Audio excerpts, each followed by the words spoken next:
Saudações a todos. Vamos trazer para nossa reflexão um tema do livro Vida Plena, da Joana de Ângeles, em que ela nos traz uma reflexão sobre a decisão que temos que tomar em nossas vidas para que realmente se efetive alguma mudança positiva, né? Então, no capítulo 27, em que ela intitula Decisão Necessária. E todos sabemos, né, que temos que tomar determinadas decisões nas nossas vidas e quantas vezes estamos adiando, né? Dia após dia, vamos protelando uma decisão firme que sentimos que temos que ter porque as intuições nos chegam, as inspirações nos despertam, mas insistimos em adiar quantas vezes, né?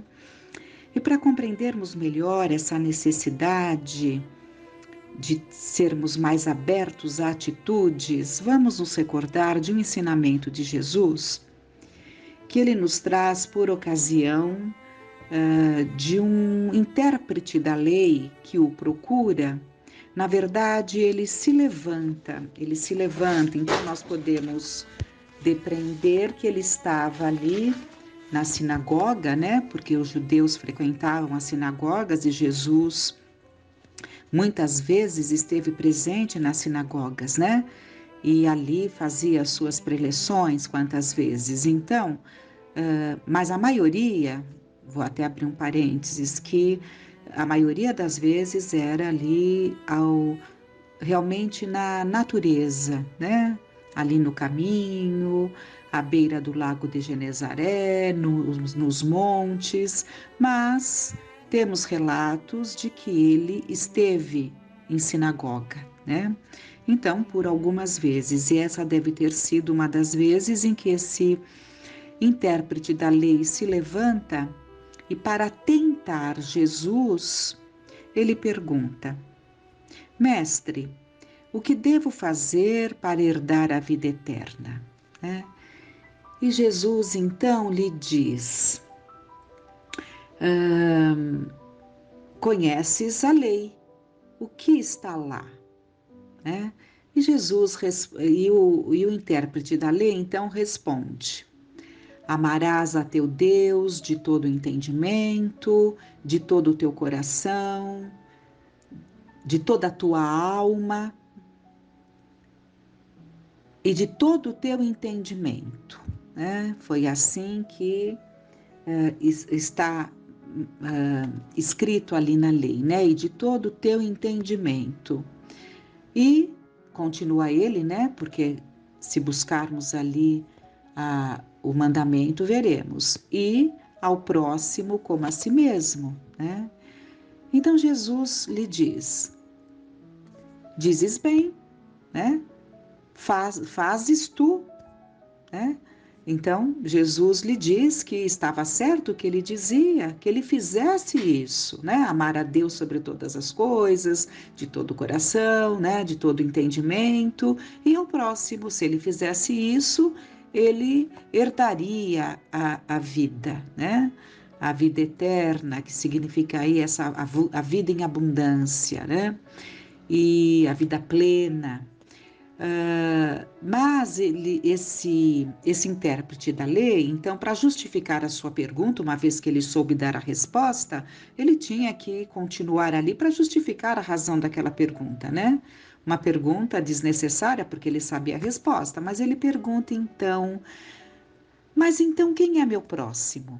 E aí, então, Jesus tem a oportunidade de nos trazer, entre tantos, tantos, tantos, porque foram tantos ensinamentos e todos de profunda beleza e aprendizado, mas esse é o do bom samaritano, né? Então, é mais ou menos assim, pelo que a gente se recorda. Descia um homem de Jerusalém para Jericó e foi vítima ali dos salteadores, né, que lhe roubaram tudo, bateram muito e o deixaram ali no chão semi-morto.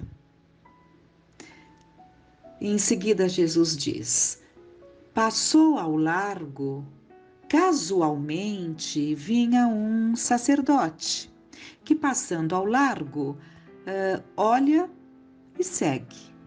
Então prestemos atenção. Casualmente, então o sacerdote estava passando por ali, né? Sem um destino exatamente certo. Outro, de igual forma, né, coloca ali Jesus, então mostrando que também foi casualmente. Um levita. Levitas eram aqueles que ajudavam sacerdotes, né, nas estruturas, então eles tinham ali uma função junto aos sacerdotes. Então, passando esse levita da mesma forma, também passa ao largo e segue. E eis que vem um samaritano. Então entendamos o que seja um samaritano, né? Samaritano de Samaria. Samaria, naquela divisão das 12 tribos, né? Samaria sempre se mostrou como um grupo de pessoas que se concentravam ali, que eram como que fossem da oposição. Então eles se colocavam contra muitas coisas da lei judaica, não queriam praticar da forma como a lei colocava, né? Então eles formaram ali um ambiente próprio. Inclusive, fundaram também um templo, porque o único templo que os judeus têm é em Jerusalém, né? Nas outras regiões são chamados de sinagogas, né? Mas eles fundaram um templo, né? Para não terem que ir ao Templo de Jerusalém, como era o hábito, né? E a necessidade que eles sentiam, que todo judeu tinha, né? De ir ao Templo de Jerusalém. E para evitar isso, eles fundam o templo. Então, eles eram tidos como hereges, não eram bem vistos por nenhum judeu ali que praticava a a lei, né? Seriam os párias, né? Eram assim desprezados, mal vistos. Então, mas eis que esse samaritano vinha. E ele vinha, está escrito no Evangelho, que ele vinha com destino, né? Ele vinha com destino. Então, entendamos que ele passava por ali, mas ele tinha aonde ir. Ele estava a caminho de algo, né? Não passando casualmente. No entanto, ele não passa ao largo, ele passa perto no seu animal, olha e se compadece. Então, primeira atitude, olhar. Aí ele para, cuida, pega o óleo, pega o vinho que ele tinha ali, e cuida daquelas feridas e coloca esse samaritano semi-morto no seu animal e o leva e vai para uma hospedaria. Lá na hospedaria, dorme com ele, cuida dele. Pela manhã, antes de seguir para o seu caminho, ele diz ali ao dono da hospedaria que cuidasse dele, tudo que ele dá 2 denários e diz que cuidasse dele, tudo que porventura faltasse, ele daria na volta, né? E Jesus se volta para esse intérprete da lei e pergunta: qual é o próximo desse que estava caído, né? E o intérprete responde: o que praticou da caridade, né? Então, que foi o samaritano. Então, por que eu lembrei desse texto antes de nós vermos essa decisão necessária? Talvez até tenha me alongado demais, mas vamos ver o que está aqui nesse texto da decisão necessária. Mas por que eu me lembrei? Porque nesse texto nós temos atitudes positivas. Primeiro ele olhou. Depois ele parou. Depois ele executou. Então é isso que nós temos que pensar na vida, em relação ao próximo, em relação a nós mesmos. Por quê? Está lá amar ao próximo como a si mesmo. Então nós estamos dentro disso, né? Temos que nos amar também.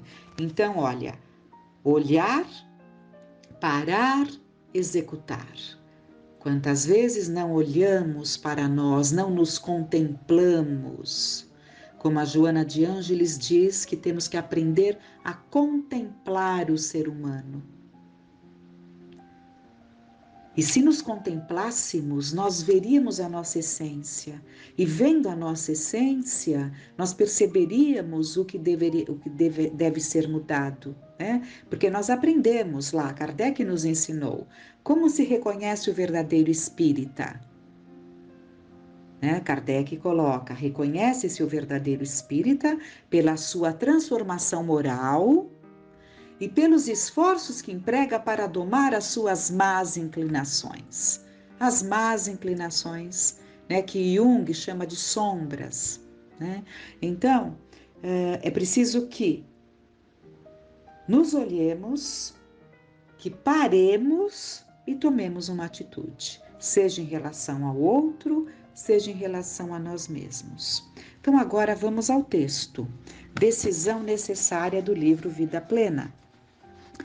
Dizes que é muito difícil a renovação interior, conforme os paradigmas do Evangelho, pelo fato de estarem muito arraigadas as imperfeições morais ao longo de sucessivas reencarnações.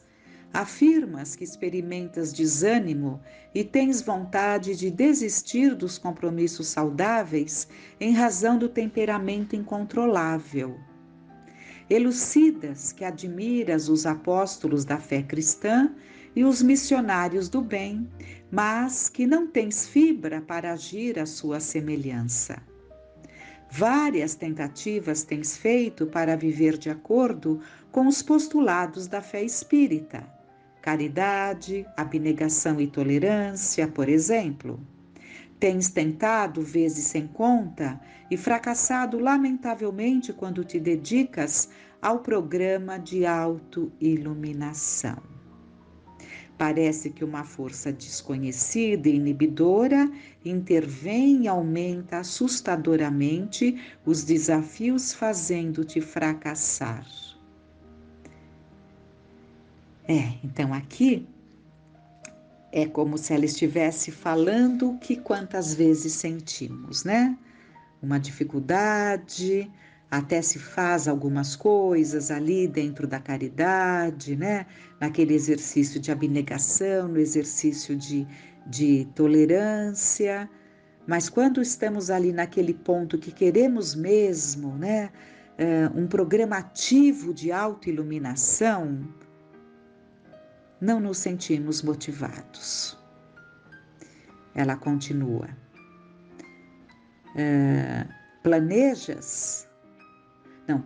Parece que uma força desconhecida e inibidora, vamos ver novamente, intervém e aumenta assustadoramente os desafios, fazendo-te fracassar. Né? Então, e é comum, quando nós nos decidimos verdadeiramente a atitudes positivas, é comum que os desafios se intensifiquem, né? Planeja silenciar quando agredido e no instante do teste desequilibras-te e reages com violência não menor do que a do agressor. Tentas mudar as imagens mentais viciosas a que estás acostumado, todavia a fixação delas é tão forte que não as consegues substituir por aquelas que dulcificam e produzem tranquilidade. A tua luta interior é forte e sem trégua, como se fosses dois seres em apenas um corpo. Um deles harmoniza-se com a natureza, encanta-se com a beleza em todos os seus aspectos. O outro zomba dos teus anelos de aperfeiçoamento moral, oferecendo-te o prato recheado de prazeres turbulentos que te consomem os bons propósitos. Tens a impressão de que a semelhança do personagem de O Médico e o Monstro predominem as aberrações mentais e morais do Facínora, apesar das gentilezas e bondades do Esculápio, que é o médico, né? Enquanto meditas ou lês páginas edificantes que te conduzem o pensamento à elevação moral e sentes necessidade de corresponderes à expectativa, embriagas-te de alegria. No entanto, quando passa o momento de emoção superior e vês o mundo com as facilidades e descompromissos éticos, as tuas resistências espirituais cedem campo à vulgaridade e sentes o tormento da busca dos vícios em que te comprases.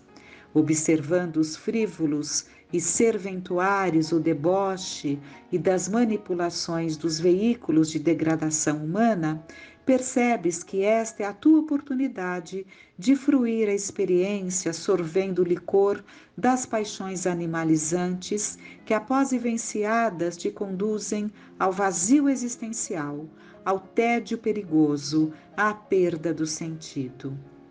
É compreensível que assim suceda, porquanto o hábito doentio te assinala a jornada e a virtude apenas se te apresenta como possibilidade algo remota. Desse modo, não desistas de repetir as tentativas corretas, até o momento em que se te fixem como hábitos saudáveis. Essa é a luta. Vamos repetindo, até que tudo fique natural. Repete 1000 vezes a experiência que resultou negativa. Treina o sentimento novo e insiste a fim de que se torne um fenômeno psicológico normal. Não desistas do amor, já que ele, de variadas formas, chega a ti sem desistência. As edificações grandiosas começam no planejamento. As enfermidades devoradoras instalam-se quando o organismo deperece. As guerras se originam nos períodos em que a paz se debilita. As condutas de menor porte desgastam as forças morais que, a pouco e pouco, esgotam-se. Não antecipes em tuas tarefas resultados pessimistas, porque a falta de entusiasmo compromete o trabalho e traz derrota antecipadamente. Utiliza-te da oração a fim de fortaleceres as meditações. Não creias que essa é uma terapia religiosa piegas. Trata-se de uma energia que, bem canalizada, responde com segurança à aspiração humana. Então, a oração, nos fortalece para as meditações. A oração nos fortalece para as meditações. E não pensemos que isso é uma coisa piegas, né? É realmente uma fonte de bênçãos, uma fonte de energia, está ao alcance de todos nós. Mas continuemos no texto. Entre o fazer e o não realizar o bem, opta por praticá-lo e verás que o resultado é surpreendente. Contorna com paciência as situações perturbadoras, evitando envolver-te nas suas malhas constringentes. Estás na terra para que te reabilites de enganos e crueldades. Não te surpreendas com algumas ocorrências e circunstâncias desastrosas. As leis universais são inderrogáveis, funcionando com igual rigor em toda parte para com todas as criaturas. Aprende a solidariedade e pratica-a, porque a terra também necessita de ti para evoluir tanto quanto necessitas tu. Não adies mais a tua decisão de iniciar o programa de redenção. Torna-te importante onde te encontres e sê tu quem gera simpatia e bem-estar. Talvez os teus colegas não prestem muita atenção em quem tu és, o que fazes, a forma como vives. No entanto, quando não possas estar presente, que todos sintam a falta da tua pessoa gentil e discreta. O mundo está cheio de risos e glórias efêmeras, que são máscaras colocadas em faces maceradas pelas dores íntimas, frustrações e anseios que não se tornaram realidade. Ademais, são incontáveis os números daqueles que são atormentados por espíritos ociosos, perversos, adversários do passado em processos danosos de obsessões de longo porte. O desconhecimento da interferência dos espíritos desencarnados na existência das criaturas humanas é um terrível fator de sofrimentos de toda espécie para a vida física na Terra. Tendo-se em vista a realidade do ser imortal, acumulando-se as ações nas diversas existências corporais, gerando situações correspondentes a elas mesmas. E eis porque a proposta orai e vigiai é de importância capital, auxiliando as criaturas humanas a precatar-se deste mal que domina grande parte da população terrestre. Um jovem desejou seguir Jesus, mas deveria antes enterrar o pai que morrera, e por causa de um corpo morto, perdeu o amanhecer da vida feliz. Vigia tu, porque os mortos para a verdade pululam, e os vivos, os cantores da imortalidade, encontram-se no teu caminho. Reflexiona e elege o que te seja melhor. Que fiquemos em paz.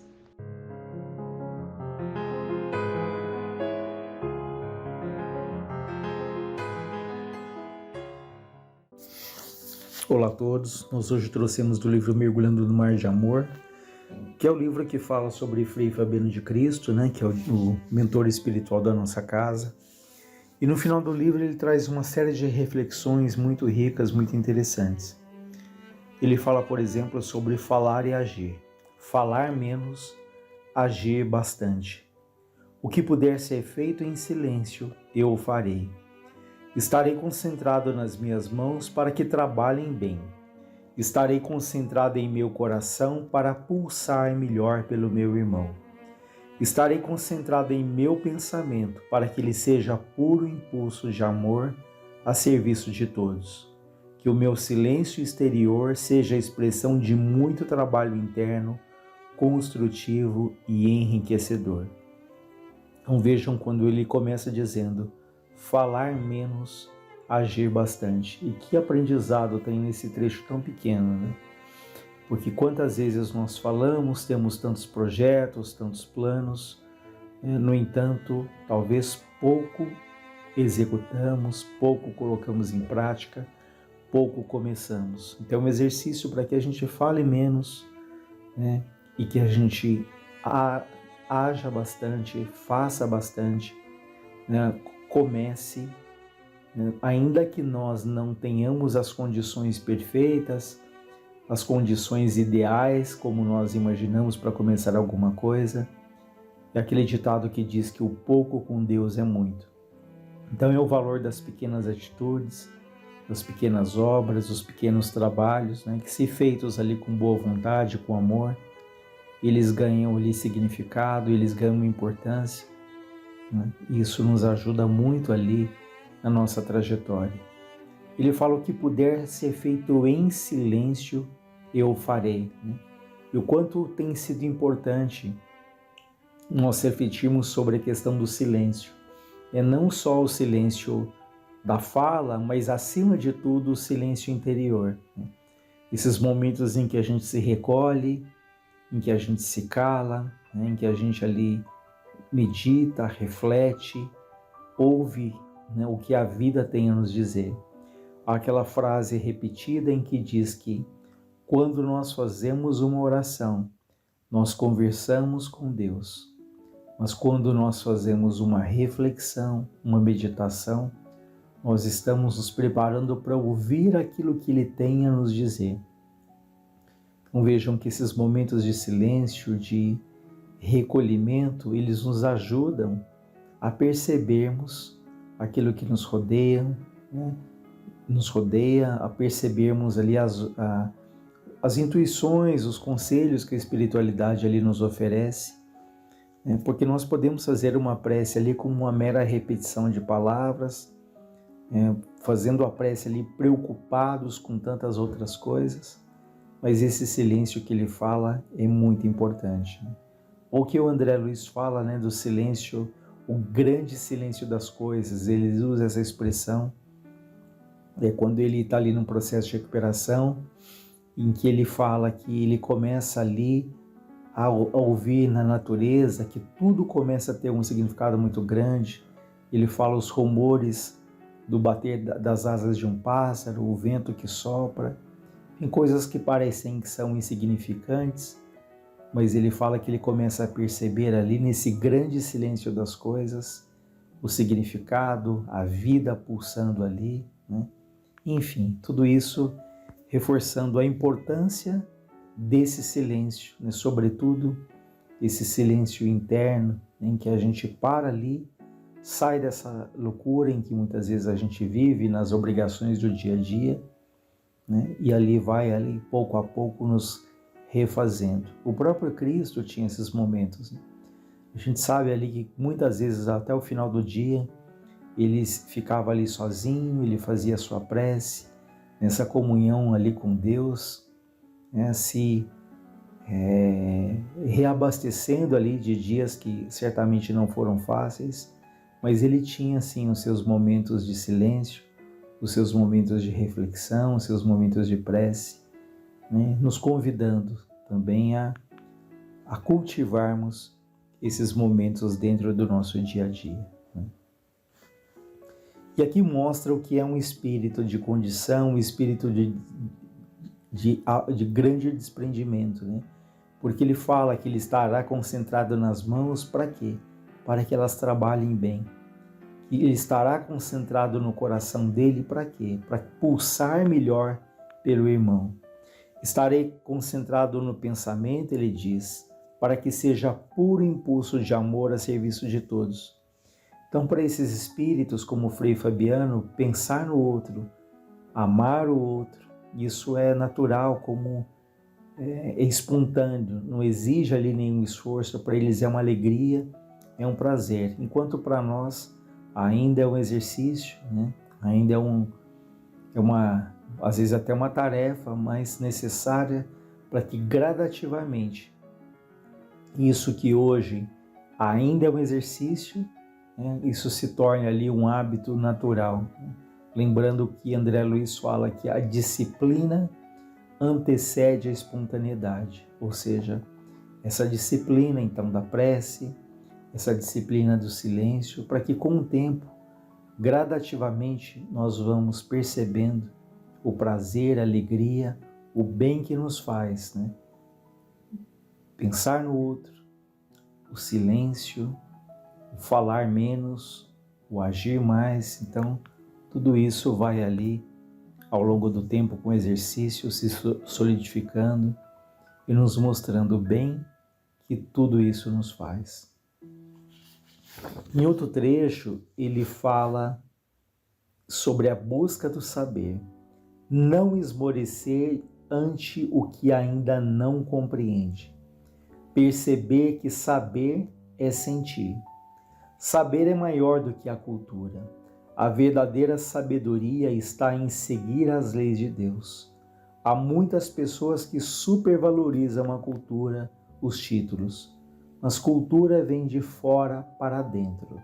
Sabedoria vem de dentro para fora.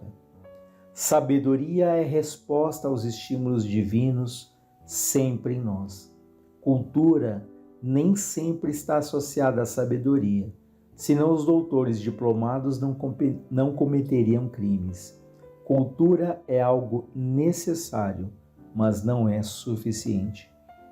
Então, muito rica essa definição, quando ele diz da diferença de cultura com a sabedoria, que a cultura vem de fora para dentro, são os conhecimentos que nós podemos ir adquirindo ao longo da vida ou de muitas vidas, Então, aquilo que a gente aprende, aquilo que se lê, aquilo que se vê, mas a sabedoria, ele fala, ela vem de dentro para fora, ou seja, é aquilo que nós digerimos, é aquilo que nós assimilamos, é aquilo que de fato nós, mais do que saber, nós sentimos dentro de nós.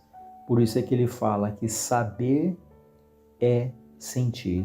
Quando aquilo de fato ali muda um pouco do nosso sentimento, da nossa sensibilidade, aí sim aquilo fica gravado no nosso espírito como um aprendizado tão rico. Aí passa a ser essa sabedoria e deixa de ser somente a cultura. Né? Ele fala da perseverança também. É a constância de objetivos, sejam quais forem os obstáculos. Somos ainda muito atrasados para perceber o objetivo supremo da nossa vida, que é atingir a plenitude da capacidade de amar. Vejam, o objetivo supremo da nossa vida, segundo ele, é atingir a plenitude da capacidade de amar. Crescemos para o amor lentamente. Ao longo dessa trajetória, o amor toma muitos nomes: tolerância, paciência, disciplina, perdão, compreensão, solidariedade. Perseverar é buscar o bem, mesmo que não saibamos direito do que se trata. O amor é um rumo, uma trilha a ser percorrida, não trilhos sem alternativas. Então veja, quando ele fala aqui, o objetivo supremo da nossa vida é atingir a plena capacidade de amar, porque estamos de tal maneira ali preocupados em sermos valorizados, percebidos, reconhecidos, que essa tem sido a nossa prioridade. Né? E ele fala que o grande objetivo é adquirir a capacidade de amar, até porque quando nós vamos desenvolvendo o amor por alguém, nós consequentemente nós passamos também o quê? A sentir mais intensamente o amor que chega até nós. Nós valorizamos mais, porque podemos ser pessoas que, mesmo sendo amadas, mesmo sendo queridas, nos sentimos sempre insatisfeitos, sempre sozinhos, né? Porque talvez seja muito mais uma insatisfação que vem da nossa própria alma.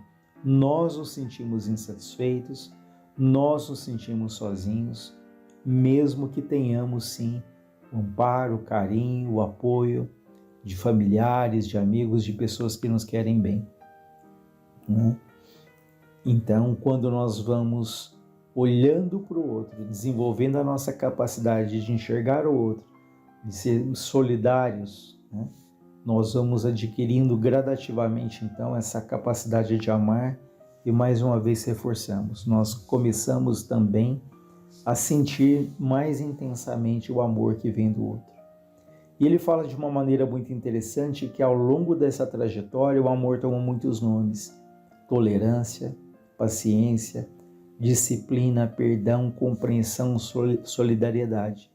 Nos perguntamos, que amor é esse tão profundo, né? Onde está esse amor mais sublime? Mas é interessante como ele deixa claro que para chegar nesse amor há esses caminhos da tolerância, da paciência, da disciplina, do perdão, da compreensão, da solidariedade. Ou seja, como temos percorrido esses caminhos, como temos exercido ali a tolerância, temos sido pacientes, como tem sido a nossa disciplina, o perdão, a compreensão, a solidariedade. Então, cultivando essas virtudes, esses sentimentos, nós vamos ali percebendo pouco a pouco, dia a dia, nos direcionando para esse sentimento mais sublime, que é esse amor mais puro, que ainda não conquistamos, mas esse é o caminho, não é? Em outro momento, ele fala sobre a simplicidade. Viver sem cálculo, sem hipocrisia, buscar o despojamento, não valorizar cargos ou posições, não valorizar as exterioridades, não valorizar a majestade do cargo. Não somos importantes pelo cargo ou posição, mas ficamos importantes se, aproveitando a oportunidade, crescermos no bem a partir do uso do cargo a benefício de todos. É assim que um porteiro se santifica. É assim que um auxiliar de enfermagem se santifica também e se torna importante. A majestade do cargo está na simplicidade e na modéstia com que as tarefas são desempenhadas. Jesus falava dos mansos e dos pacíficos. De fato, falava dos simples. E eles são bem-aventurados. Então vejam sobre a simplicidade, de não valorizarmos cargos ou posições, não valorizar as exterioridades. Isso nós fazemos muito, Nós acabamos ali dando uma importância excessiva para os cargos, para a posição que ocupamos ali no mundo. Alimentamos sim o preconceito. Ele deixa tão claro que isso, do ponto de vista espiritual, não tem a menor importância qual cargo que você exerce.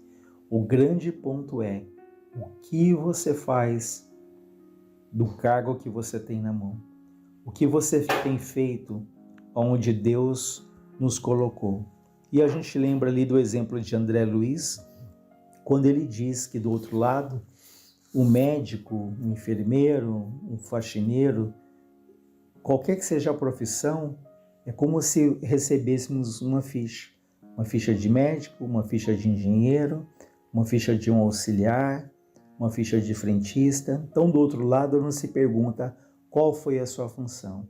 A grande pergunta é, o que você fez dessa ficha que te foi confiada? De que maneira nós utilizamos o nosso cargo, a nossa função, para um bem coletivo?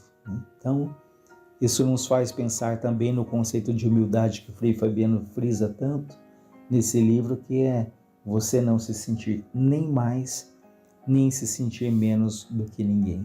Ou seja, como ele diz, a majestade não está no cargo, A majestade está o quê? Na simplicidade, na modéstia com que as tarefas são feitas. Então fica aí para a nossa reflexão. Esses pontos estão no livro Mergulhando no Mar de Amor. Que Deus nos ampare, nos fortaleça.